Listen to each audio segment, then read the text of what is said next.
Assalamualaikum warahmatullahi wabarakatuh. Ya, kembali lagi di channel Nabla Education. Oke, video ini adalah video seri ngobrolin fisika.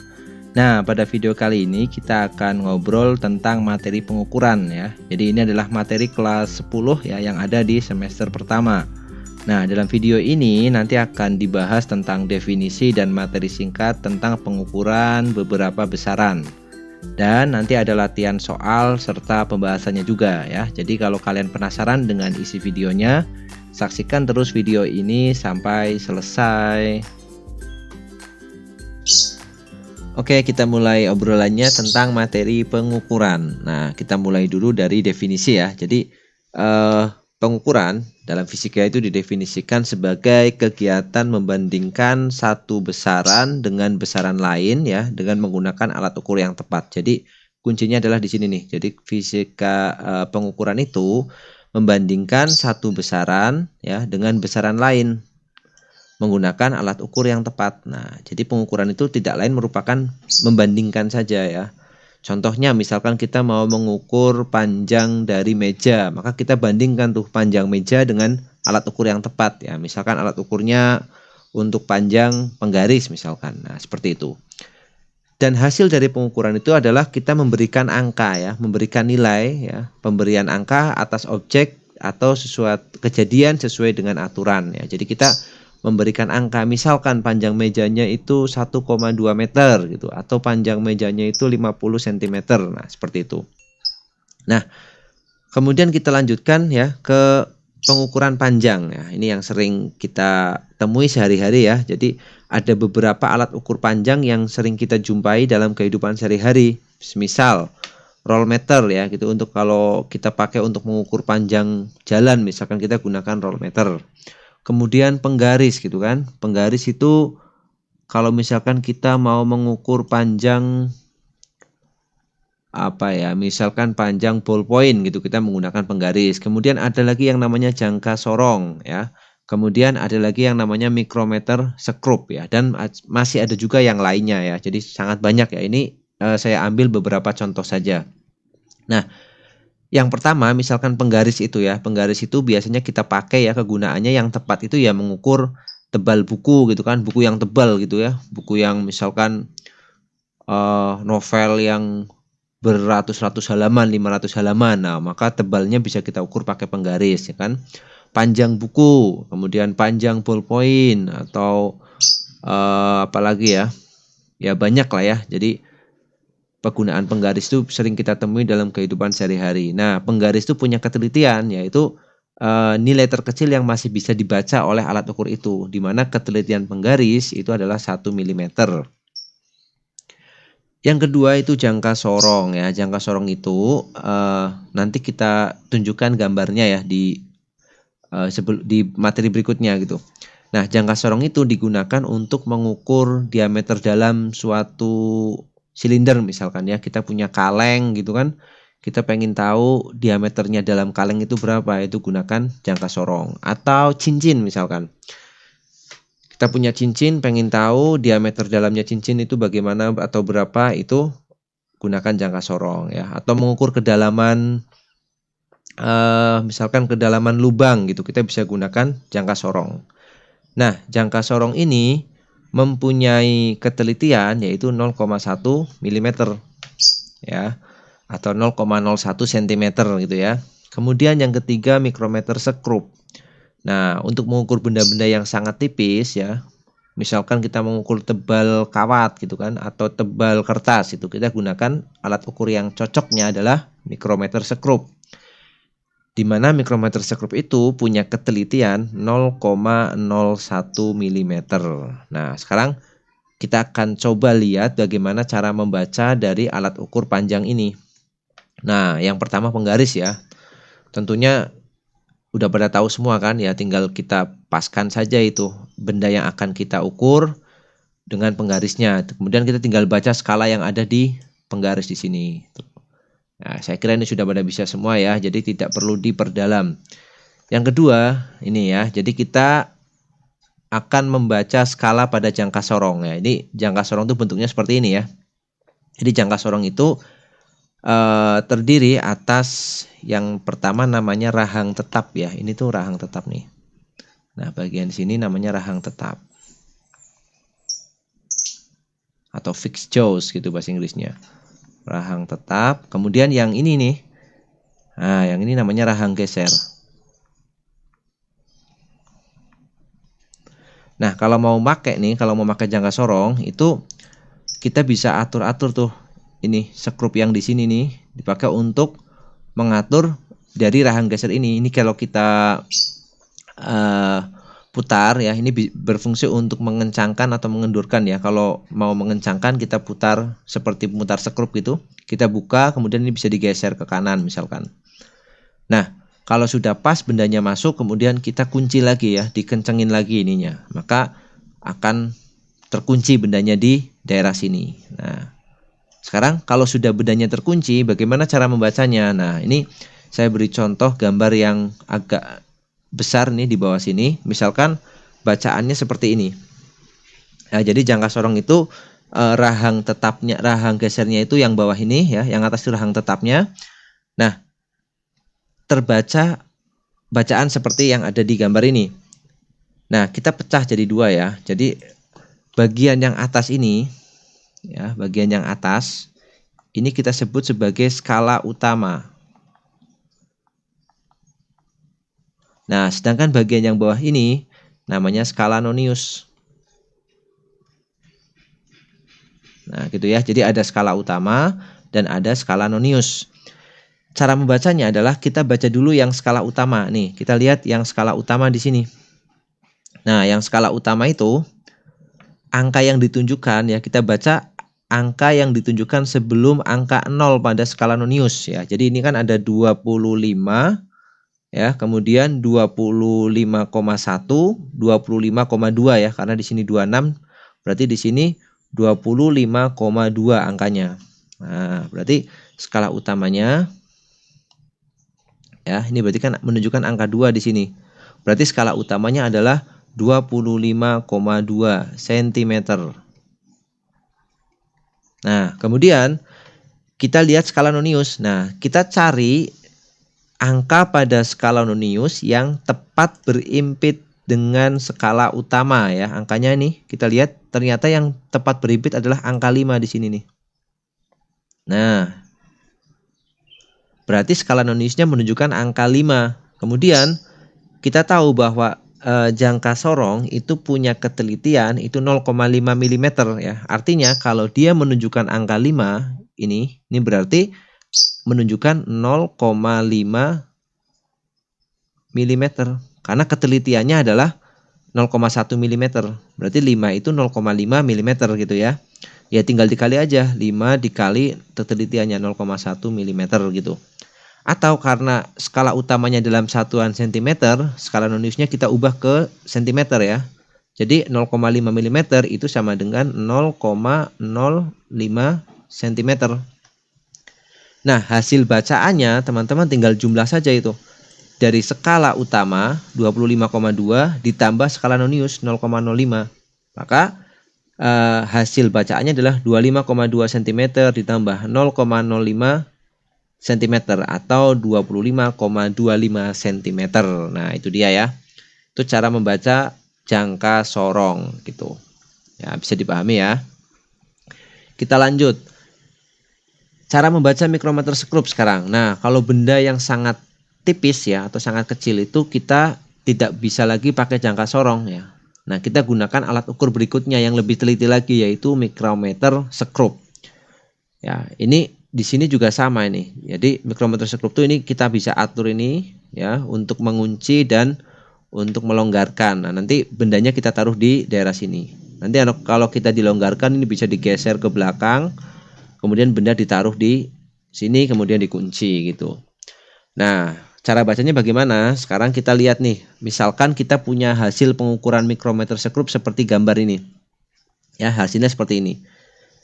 Nah, mikrometer skrup itu juga kita bisa pecah dia ya. Kita bisa bagi menjadi dua. Yang di sini ini kita sebut sebagai skala utama sama ya.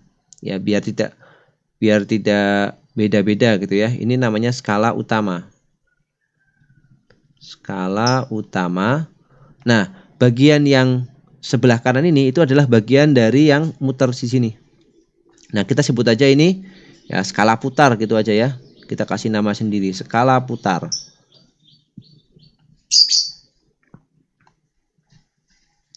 Ya, ini juga mirip dengan skala nonius ya, seperti yang jangka sorong gitu. Nah, cara membacanya gini. Pada mikrometer sekrup itu ada skala tengahan di sini. Nih teman-teman lihat di sini kan ada angka 0 nih. Ada angka 0, kemudian di bawahnya kan ada garis lagi. Ini berarti setengah. Kemudian di atas berarti ini 1. Kemudian yang di bawah ini berarti 1,5. Kemudian di sini 2. Kemudian di sini 2,5. Kemudian berikutnya 3. Kemudian ini 3,5 dan seterusnya. Jadi ada skala tengahannya ya. Kalau jangka sorong tadi kita tidak melihat ada skala tengahan. Kalau mikrometer sekrup ada ya. Nah, berarti kalau kita lihat skala utamanya, dia menunjukkan bacaan 3, di bawah masih kelihatan satu strip di sini. Berarti bacaan skala utamanya adalah 3,5 mm. Ya. Kemudian kita lihat pada skala putar, kita cari angka yang ditunjuk oleh skala putarnya yang membentuk garis lurus ya dengan ini. Nah, yang di sini nih yang saya kasih warna merah ini. Berapa angkanya? Yang di bawah sini 45. Berarti kalau naik lagi menjadi 46. Berarti skala putarnya menunjukkan angka 46. Kita kali dengan ketelitiannya 0,01 mm. Berarti di sini 0,46 mm. Nah, berarti bacaan totalnya tinggal dijumlah 3,5 mm ditambah 0,46 mm. Ya, jadi 3,5 mm ditambah 0,46. Maka hasilnya adalah 3,96 mm. Nah, itu cara membaca mikrometer sekrup ya. Ya, bisa ya. Kemudian kita lanjutkan lagi. Nah, yang kedua ada pengukuran massa ya. Jadi dalam mengukur massa itu ada beberapa alat ukur yang sering kita gunakan dalam kehidupan sehari-hari ya. Misalnya ada neraca dua lengan ya. Ini biasanya kita temui ya. Misalkan penjual emas atau apa itu gunakan neraca dua lengan. Nah, batas ketelitian dari neraca dua lengan ini adalah 0,1 gram. Yang kedua ada neraca Ohaus ya. Neraca Ohaus itu biasanya dipakai di lab ya, untuk kegiatan praktikum gitu. Ada neraca bahan itu misalkan kita pakai untuk menimbang bahan-bahan kue ya, menimbang tepung, menimbang margarin dan sebagainya. Ada neraca digital juga kan. Kemudian ada neraca pasar ya. Nah, ini juga sering kita temui. Misalkan kita belanja cabai, belanja bawang, itu biasanya penjual menggunakan neraca kan. Nah, itu namanya neraca pasar gitu. Itu tentang pengukuran massa. Lalu kita lanjut ke pengukuran waktu ya. Nah, pengukuran waktu ini kita juga sering sekali ya menggunakan ya. Yang paling sering kita gunakan adalah jam ya, baik berupa jam tangan atau jam dinding atau jam di handphone gitu kan. Ada juga pengukuran waktu yang menggunakan jam matahari ya. Ini biasanya dipakai zaman dulu ya, sebelum ditemukan jam-jam yang sekarang gitu, jam-jam yang menggunakan mekanik gitu kan. Itu orang zaman dulu menggunakan jam matahari gitu kan.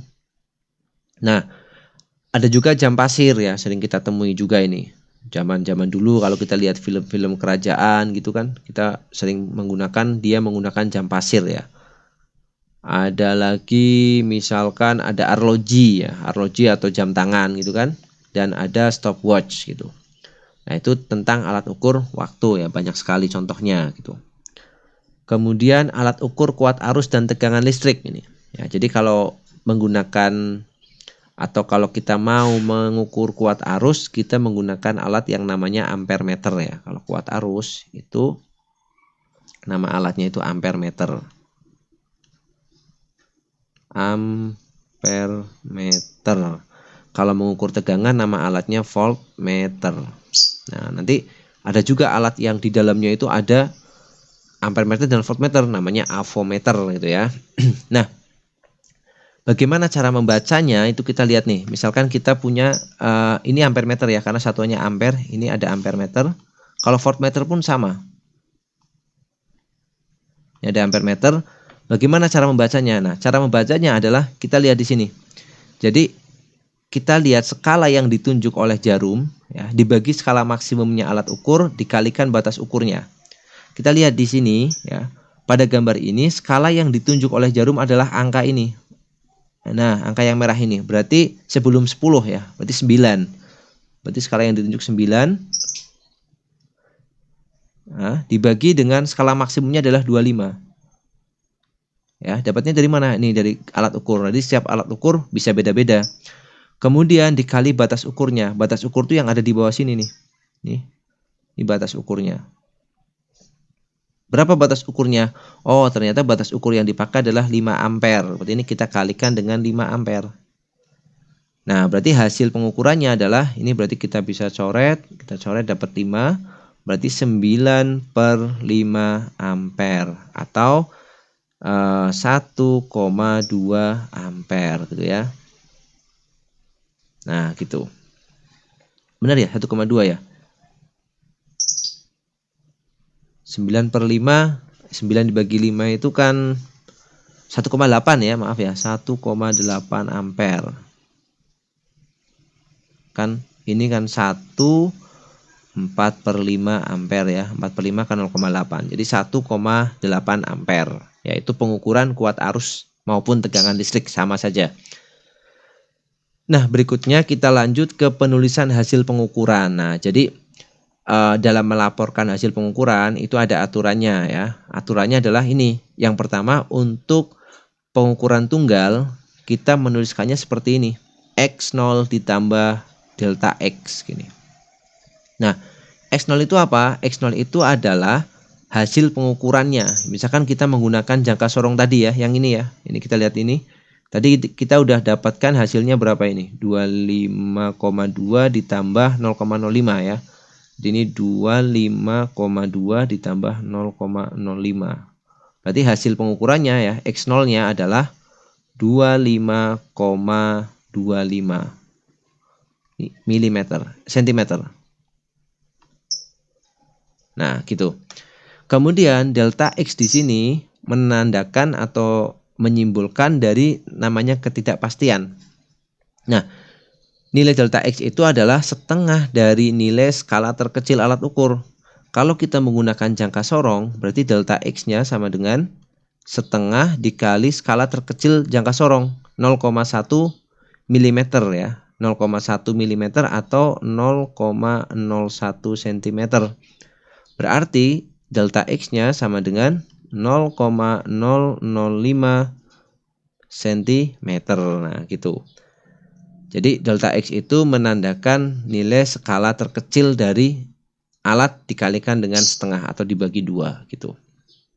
Nah, berarti kalau kita menggunakan aturan pengukuran ini, pengukuran tunggal, maka cara menuliskannya adalah 25,25 ditambah plus minus ya, 0,005 cm.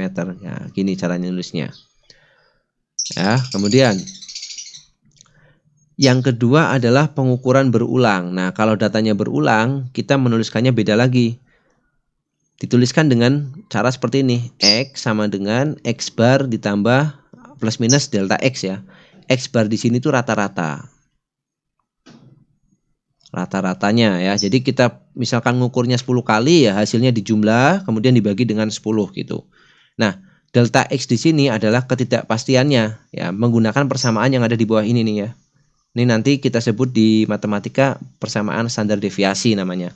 Jadi 1/n dikali akar n sigma x kuadrat min sigma x dikuadratkan dibagi n min 1 gitu. Nah, ini delta X-nya berbeda kalau di atas itu, yang pengukuran tunggal itu delta X-nya tinggal setengah dari skala terkecil alat ukurnya. Gitu ya, itu untuk penulisan hasil pengukuran. Nah, berikutnya ya, jadi semua besaran fisik yang diperoleh dari eksperimen itu selalu mempunyai tingkat ketidakpastian atau kesalahan. Nah, di sini saya berikan beberapa contoh kesalahan yang sering terjadi dalam pengukuran. Ya, yang pertama ada namanya kesalahan bersistem. Kesalahan bersistem ini meliputi kesalahan kalibrasi, kemudian kesalahan titik nol itu sama ya. Jadi kalibrasi itu mengkalibrasi itu berarti membenarkan nilai nolnya ya. Jadi dikalibrasi ya dikalibrasi lah gitu ya. Kemudian ada kelelahan komponen alat, ya, kemudian ada gesekan, ada kesalahan paralaks, ya kan, dan ada kesalahan keadaan saat bekerja dan dari lingkungan, itu kesalahan bersistem namanya. Yang kedua ada kesalahan acak, ya, ada namanya gerak Brown, ya, atau gerak zigzag gitu. Ada misalkan landasan yang bergetar kalau kita menggunakan mejanya tidak fix gitu ya, ada getaran maka bisa mempengaruhi hasil pengukuran. Kemudian ada latar belakang, radiasi latar belakang ya. Misalkan pada pengukuran di nuklir gitu kan, ada yang namanya radiasi latar belakang gitu. Kemudian keadaan bising atau noise gitu. Kalau kita melakukan pengukuran tentang suara, tentang bunyi itu ada bising maka bisa mempengaruhi. Nah, itu disebut sebagai kesalahan acak. Yang ketiga ada kesalahan umum. Nah, kesalahan umum itu disebabkan karena kesalahan manusia ya. Ada pembacaan alat ukur, ada penyetelan instrumen, kesalahan penaksiran gitu. Nah, adanya kesalahan ini tentunya mempengaruhi hasil pengukuran ya. Makanya tadi sebelumnya kita sebutkan ada namanya ketidakpastian. Dalam melaporkan itu ada nilai ketidakpastiannya. Ya, kita bagi dua tadi. Ketidakpastian itu kita bagi dua. Yang pertama ada namanya ketidakpastian mutlak ya. Ini yang sudah kita bahas di awal tadi. Ini yang disebut dengan tadi kita tulis delta X. Kemudian ada yang namanya ketidakpastian relatif. Nah, kalau ketidakpastian mutlak ya untuk pengukuran tunggal itu kan nilainya setengah dikali nilai skala terkecil kan. Sedangkan ketidakpastian relatif ya KR, kita singkatnya KR itu dirumuskan nilainya adalah delta X dibagi dengan X0-nya. Jadi delta X-nya dibagi dengan hasil pengukurannya. Misalkan tadi ya, kita hitung yang soal tadi. Delta X-nya kita sudah dapat tuh 0,005 dibagi dengan X0-nya 25,25. Nah, ini adalah kesalahan relatifnya. Ya, biasanya dinyatakan dalam persen. Ini kita bisa kalikan dengan 100% gitu. Kita akan nemu berapa kesalahan relatifnya. Oke ya. Kita lanjut lagi. Nah, berikutnya adalah tentang notasi ilmiah ya. Jadi, dalam mengukur kita kadang menemui adanya angka yang diukur itu nilainya terlalu besar atau terlalu kecil. Maka dalam menuliskannya kita bisa menggunakan yang disebut dengan notasi ilmiah. Nah, aturan dari notasi ilmiah adalah ini. A dikali 10 pangkat N. Ya, di mana A-nya itu bilangan yang nilainya lebih besar sama dengan 1 ya, dan kurang dari 10. Misalkan kita punya 2, 4, 5, 0, 0, 0, 0. Nah, ini kan besar, maka kita bisa tuliskan dalam notasi ilmiahnya. Dengan nilai A itu harus lebih besar dari 1 kurang dari 10. Berarti kita bisa pakai ini nilainya 2,45. Ini kan lebih besar 1 lebih besar 1 kurang dari 10 kan, dikali 10 pangkat berapa ini, 1, 2, 3, 4, 5 ya. Nah, maka 2.450.000 boleh kita tulis menjadi 2,45 kali 10 pangkat, hitung aja nih, 1, 2, 3, 4, 5, 6, 6 ya, 10 pangkat 6. Nah gitu ya. Misalkan lagi nih dalam fisika, misalkan kita punya muatan elektron ya. Muatan elektron itu nilainya 0,00000 banyak sekali ya. Ini sampai ada 19 di sini. Nah, maka boleh kita tulis jadinya 1,6 di sini, 1,6 kali 10 pangkat minus 19 kolom gitu. Jadi ini untuk menuliskan bilangan-bilangan yang terlalu besar atau terlalu kecil. Nah, selain ditulis dengan notasi ilmiah, biasanya di dalam fisika itu ada beberapa bilangan yang besar atau kecil itu dinyatakan dengan pangkat 10 gitu. Ya, jadi ada namanya awalannya ya. Misalkan kita punya 25.000. Nah, pangkat 10-nya kan ini nih. Jadi 25 kali 10 pangkat 3. Lah nanti kita sebut 10 pangkat 3 itu kilo. Berarti ini namanya 25 kilo gitu. Kemudian ada misalkan 0,001. Jadi 1 kali 10 pangkat min 3. Nah, 10 pangkat min 3 ini nanti kita sebut dengan mili. Mili apa ya? Mili nanti bisa milimeter, bisa miligram, bisa milihertz gitu ya. Jadi ini kita tulis 1 mili. Nah, tergantung belakangnya nanti mengikuti besarannya. Nah, saya rangkumkan ini beberapa awalan yang sering dipakai ya. Jadi ada banyak ya. Ada 10 pangkat 3 itu namanya kilo, 10 pangkat 6 itu namanya mega, 10 pangkat 9 namanya giga ya. Giga itu kayak paket data gitu ya. 10 gigabyte gitu kan. 10 megabyte gitu kan. Kemudian ada tera itu 10 pangkat 12, ada peta itu 10 pangkat 15, ada exa itu 10 pangkat 18, ada zeta itu 10 pangkat 21, ada iota itu 10 pangkat 24 ya. Simbolnya masing-masing menggunakan huruf besar. Kemudian untuk yang kurang dari 1 ya, 10 pangkat negatif berarti ya, itu ada desi, 10 pangkat min 1 ya desimeter, desigram gitu kan. Ada senti 10 pangkat minus 2. Kemudian ada lagi mili, ya tadi sudah mili itu 10 pangkat minus 3. Kemudian ada mikro ya, simbolnya mu seperti ini, namanya mu. Nah, mu kayak gini. 10 pangkat negatif 6, ada nano 10 pangkat negatif 9, ada pico 10 pangkat negatif 12, ada femto 10 pangkat negatif 15, ada atto 10 pangkat negatif 18, ada zepto 10 pangkat negatif 21, dan ada yokto 10 pangkat negatif 24. Nah, itu dia ya tentang pengukuran ya. Mudah-mudahan bisa dimengerti ya penjelasan ini. Nah, nanti kita lanjutkan lagi tentang soal-soal yang berkaitan dengan pengukuran ya. Jadi simak terus ya videonya ini sampai selesai supaya pemahaman kita bisa maksimal gitu. Oke, kita lanjutkan ke pembahasan soal.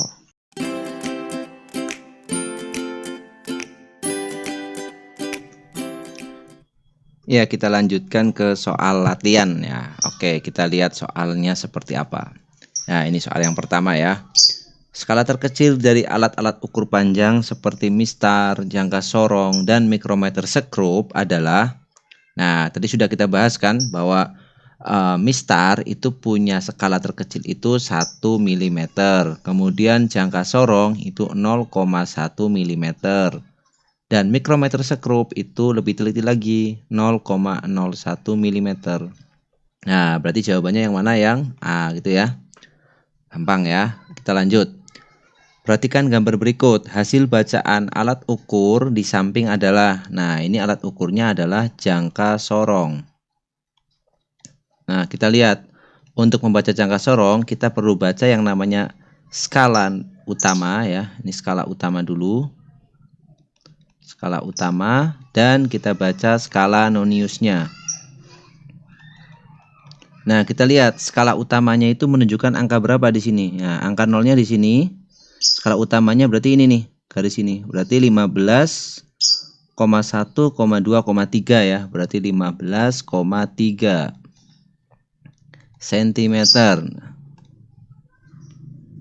Maaf, 15,3 cm. Kemudian skala noniusnya adalah kita cari yang paling lurus. Nah, ini kayaknya nih ya, yang paling lurus tuh ini. Nah, berapa ini? 1, 2, 3, 4, 5, 6, 7 ya. 7. Nah, 7 dikali ketelitiannya jangka sorong itu 0,1 mm atau 0,01 cm. Berarti 7 dikali 0,01 cm sama dengan 0,07 cm.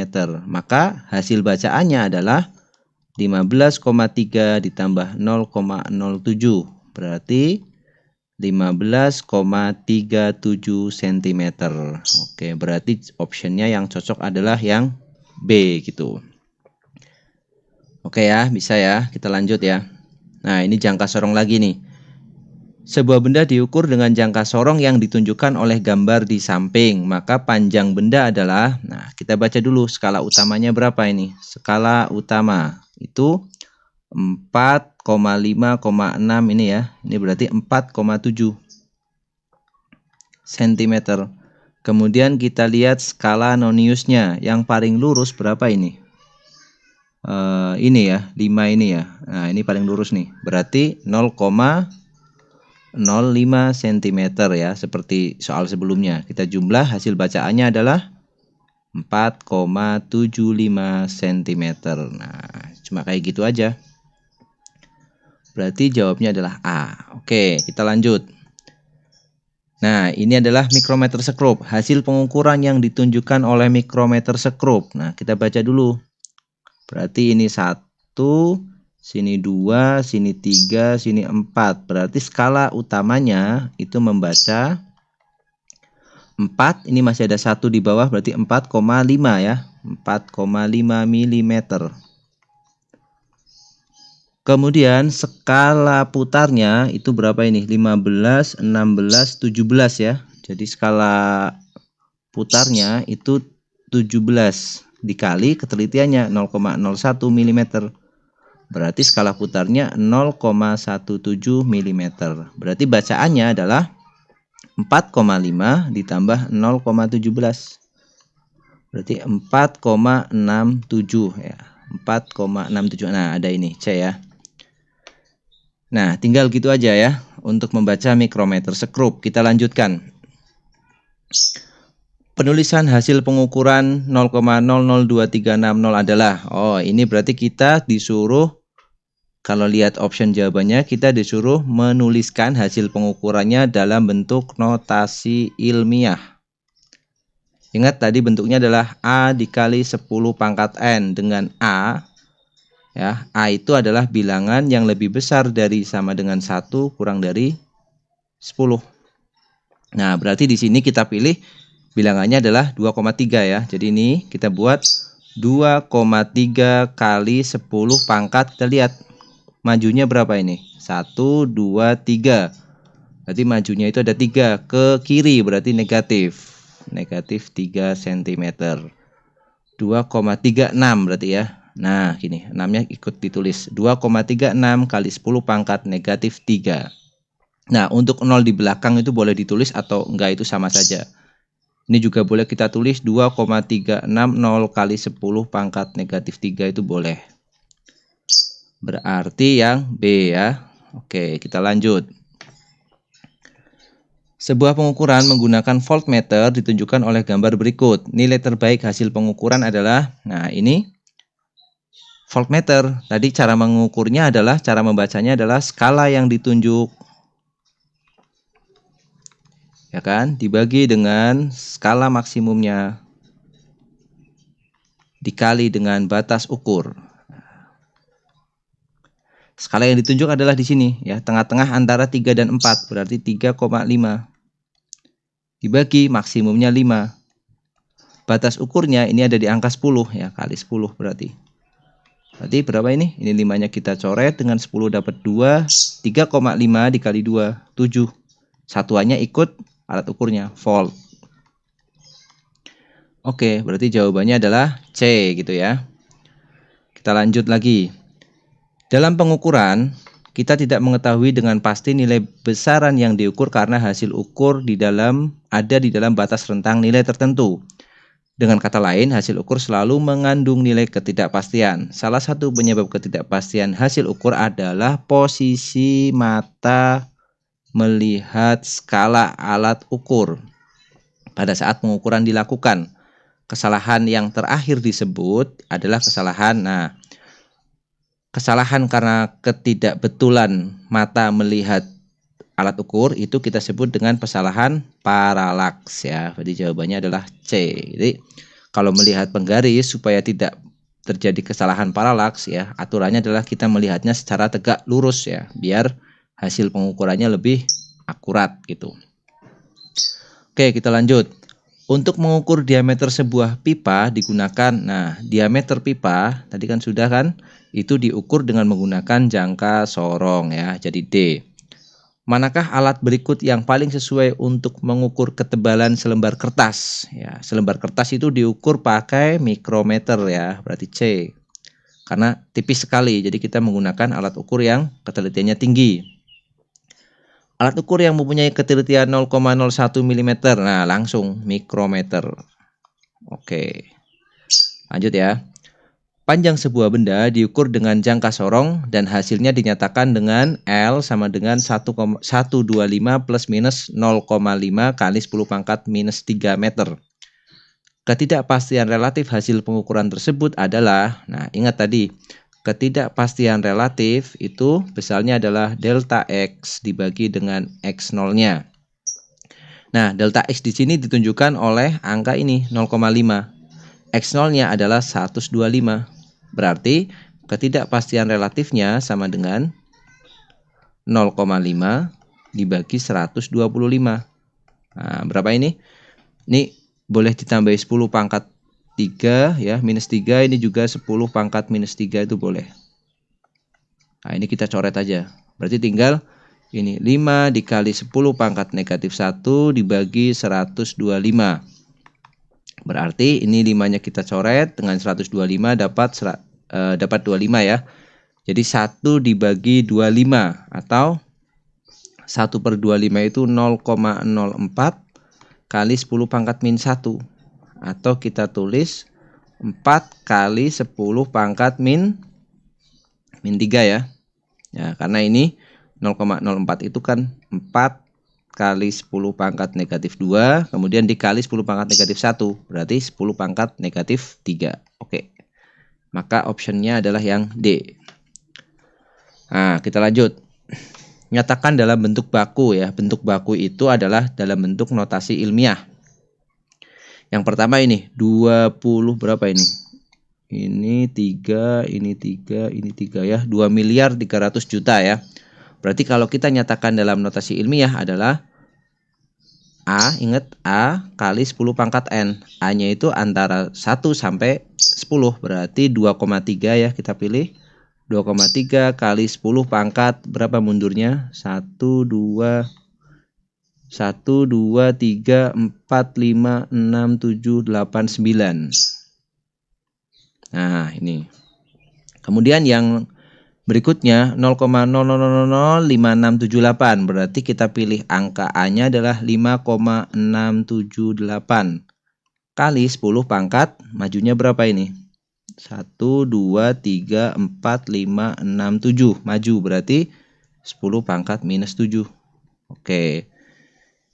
Berikutnya kita pilih berarti angkanya 1,265 kali 10 pangkat, mundurnya kita hitung dari sini 1, 2, 3, 4, 5, 6, 7, 8, 9, 10 ya. Oke, dapat lagi. Kemudian yang terakhir berarti kita buat angka A-nya adalah 1,8942536 kali 10 pangkat 1, mundurnya berapa? 1, 2, 3, 4, 5, 6, 7, 8, 9. Oke, nah sudah itu ya. Ya, itu adalah beberapa contoh soal yang berkaitan dengan pengukuran fisika. Ya, mungkin itu dulu video ngobrol tentang pengukuran pada kesempatan kali ini. Ya, terima kasih kalian yang sudah menonton video ini sampai selesai. Kalau dirasa video ini ada manfaatnya, silahkan subscribe channelnya dan share ke sosial media yang kalian punya. Biar teman-teman yang lain bisa ikut mengakses video ini. Nah, kalau nggak suka, boleh juga kok di unlike gitu.